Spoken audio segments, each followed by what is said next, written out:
नमस्कार दोस्तों, तिवारी क्लासेस में आपका स्वागत है। आज के इस वीडियो में दलित साहित्य को शिखर पर ले जाने वाले रचनाकार ओम प्रकाश वाल्मीकि द्वारा रचित एक बहुत ही महत्वपूर्ण दलित कहानी यह अंत नहीं, इसी का सारांश कथानक या अंतर्वस्तु को समझेंगे। अगर इस कहानी के प्रमुख पात्रों की बात करें तो एक छोटी सी कहानी है, इसमें ज्यादा पात्र नहीं है। वीरमा जो कि एक दलित युवती है और आप कह सकते हैं कि इस कहानी का प्रमुख पात्र है, जो एक निरक्षर दलित लड़की है। मंगलू यह वीरमा के पिताजी हैं। सरबती वीरमा की माँ है। किशन ये वीरमा का भाई है। यह शिक्षित है और ये कॉलेज में शहर में पढ़ता है। अर्थात वीरमा ये पढ़ी लिखी नहीं है, ये गांव में रहती है, माता पिता के साथ खेतों में काम करती है। लेकिन जो उसका भाई है ये शिक्षित है और ये कॉलेज में पढ़ता है शहर में। वैसे ही तेजपाल सिंह जो जमींदार है, और इस कहानी में ये मंगलू सरबती या उसकी बेटी इसी के खेत में काम करते दिखाई देते हैं। सचिंदर जो कि तेजपाल सिंह का बेटा है और ये गलत चरित्र का लड़का है।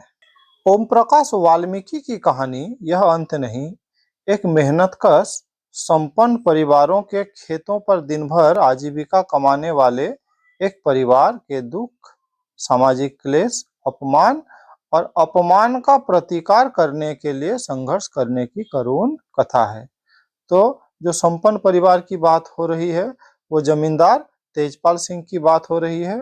उसके खेतों में ये काम करते हैं और यहाँ पर जो उनको दिक्कत का सामना करना पड़ा, अपमान का सामना करना पड़ा और किस तरह से वो अपने अपमान का प्रतिकार करते हैं, उसी की करुण कथा है ये कहानी।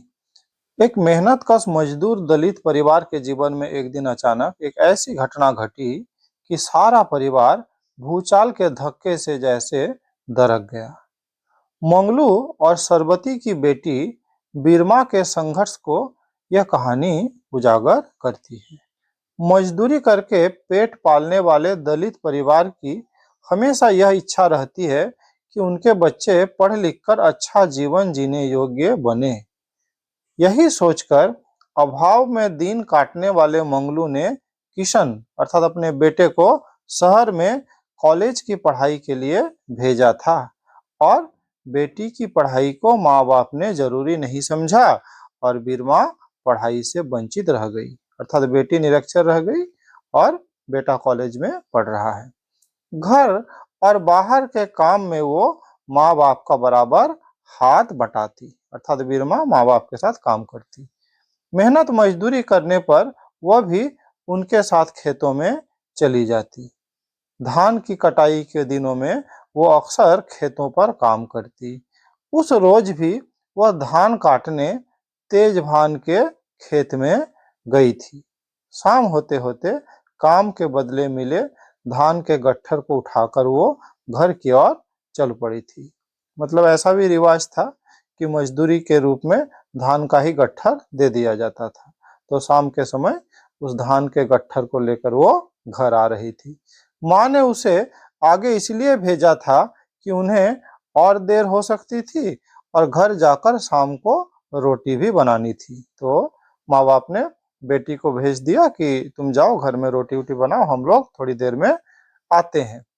कच्चे रास्ते से सर पर धान का गट्ठर उठाए बीरमा घर की ओर चली जा रही थी। तभी उसने सचिंदर को बगीचे में खड़े होकर उसे घूरते हुए देखा। ये सचिंदर उसी जमींदार का बेटा है जिसके खेत में ये लोग काम कर रहा है। वह घबराई जरूर, लेकिन हिम्मत करके जल्दी जल्दी कदम उठाने की कोशिश करती रही, मतलब जल्दी जल्दी घर जाती रही।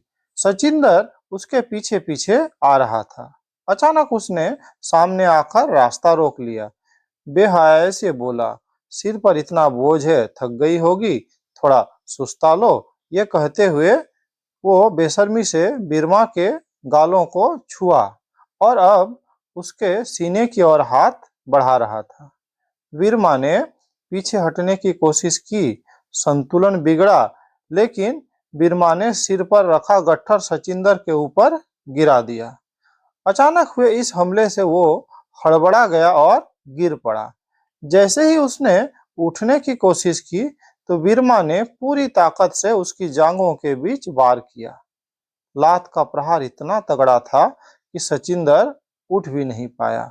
बीरमा के इस अचानक हमले से एक कामी पुरुष भाग खड़ा हुआ, किसी तरह लड़खड़ा कर खेत में घुसकर गुम हो गया। अर्थात उसने सोचा ही नहीं था कि बीरमा ऐसा भी कर सकती है, तो उसने ऐसा बदला लिया कि वो किसी तरह से लड़खड़ा के वहां से भाग निकला। बीरमा कुछ देर तक उसी क्रोधित मुद्रा में वहीं खड़ी रही। गुस्से में उसका शरीर कांप रहा था। घर लौटकर भी बीरमा सहज नहीं हो पाई थी। माँ के आते ही तब तक का रोका हुआ आंसू मानो बांध बनकर फट पड़ा। अर्थात खुद के आंसू को वो रोकी हुई थी, लेकिन जैसे ही माँ आ जाती है तो वो रोने लगती है और माँ को सारी घटना बताती है। जैसे बताती है तो सुनकर माँ भी कांप गई। उसे ढाढ़स बंधाकर और चुप रहने की सलाह देकर सरबती ने सारी बातें अपने पति मंगलू को बताई। ये सुन के मंगलू के भी पैर तले मानो जमीन खिसक गई। उसने एक गहरी सांस खींची। रात के गहरे अंधेरे में अपने पीड़ा को घोलने की चेष्टा करने लगा। कुछ देर की खामोशी के बाद उसने सरबती से कहा कि बीरमा को ठीक से समझा देना, किशन से कोई जिक्र ना करे। मतलब यहाँ पर बीरमा के माता पिता चाहते थे कि ये बात यहीं खत्म हो जाए, इस बात को आगे न बढ़ाया जाए, यहाँ तक कि जो शहर में पढ़ने वाला उसका बेटा किशन, उसे भी ये बात पता न चले। लेकिन बीरमा माँ बाप के इस फैसले से बहुत नाराज थी। वह अपने हुए अपमान को सह नहीं सकती थी, क्योंकि यह एक दलित स्त्री के सम्मान का प्रश्न था। अनपढ़ होते हुए भी बीरमा को अपने भाई किशन और उसके कॉलेज के साथियों की बातचीत सुनकर शोषण को न झेलने की सीख और प्रतिरोध की ताकत मिलती है, और वो सचिंदर से अपने अपमान का बदला लेने के लिए पंचायत से न्याय की अपील करती है। अर्थात वो चुप नहीं रहती है, वो इसका बदला लेने का सोच ही लेती है। तो सामान्यतः गाँव में लड़कियां चुप ही हो जाती है। जैसे इस केस में भी उसके माता पिता ने उसको चुप रहने के लिए ही बताया, लेकिन वो चुप नहीं रही। पहले तो अपने माँ बाप को बता ली, माँ बाप से शिकायत कर ली, लेकिन जब नहीं हुआ तो फिर अपना जो भाई जो नगर में पढ़ता है उसको वो सारी बातें बताई और अपने अपमान का बदला लेने का आग्रह भी अपने भाई से वो करती है। किशन अपने सहपाठी मित्रों से परामर्श कर पहले पुलिस से उचित कार्रवाई करने की मांग करते हैं, लेकिन पुलिस ये भी उन्हीं जमींदारों का ही साथ देते हैं इस केस में, और वहां से निराश होकर अब गांव की पंचायत में अर्जी देते हैं। परंतु पंचायत पर भी पुलिस की तरह ही संपन्न सवर्ण जाति के लोगों का दबदबा है। अतः पंचायत भी केवल 5 रुपया जुर्माना लगाकर अभियुक्त को रिहा कर देता है। यहाँ पे सोचने वाली बात है कि इस पंचायत का जो सरपंच है बिशन सिंह, वो खुद भी एक दलित है, लेकिन वो चुना गया है तो सवर्ण धन संपन्न तेजमान की सहायता से ही, और वो उसके हाथ की कठपुतली बना हुआ है, उसका मोहरा बना हुआ है। उसे वही चाल चलनी पड़ती है जो तेजवान कहता है। तो अब उसी के बेटे का केस है, तो ऐसे में वो उस केस को अगर एक्सेप्ट करता, किसी भी परिस्थिति में ऐसा संभव नहीं था। इसीलिए सरपंच ने पहले तो इस केस को लेने से ही आनाकानी करते रहा, लेकिन बाद में जब ये लड़के अड़ गए तो फिर उसे केस लेना पड़ा, लेकिन फैसले में सिर्फ 5 रुपये जुर्माना लगाकर उसे छोड़ दिया गया। इस प्रकार दलितों को न्याय नहीं मिलता है। जैसा कि कहानी का शीर्षक ही है कि यह अंत नहीं, मतलब यहाँ पे रुकना नहीं है।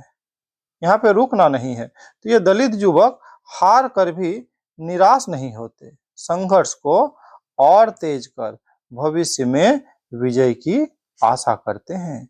विजय पाने तक संघर्ष जारी रहेगा, ऐसा वे निर्णय करते हैं। किशन और उसके सहपाठियों द्वारा पुरानी पीढ़ी के लोगों के मना करने पर भी उच्च वर्ग के लोगों के साथ संघर्ष करने, न्याय की मांग करने, न्याय के लिए जद्दोजहद करने तथा अनपढ़ युवती बीरवा के स्वाभिमान को देखकर लगता है कि नई पीढ़ी जाग रही है, अन्याय के विरुद्ध संघर्ष करने को कटिबद्ध है। तो ये था, ये अंत नहीं इस कहानी का सारांश। ऐसे ही अनेकों कहानी सारांश, उपन्यास का सारांश, नाटक का सारांश आपको इस चैनल में मिल जाएगा। साथ ही हिंदी भाषा और साहित्य से संबंधित भी विभिन्न प्रकार के वीडियोस आपको इस चैनल में मिल जाएगी। अगर आप इग्नू के स्टूडेंट हैं तो फिर आपके लिए तो एक एक सब्जेक्ट का प्लेलिस्ट बना है, वहां से जाकर आप सारी वीडियोस को देख सकते हैं। इस वीडियो में मेरे साथ बने रहने के लिए बहुत बहुत धन्यवाद।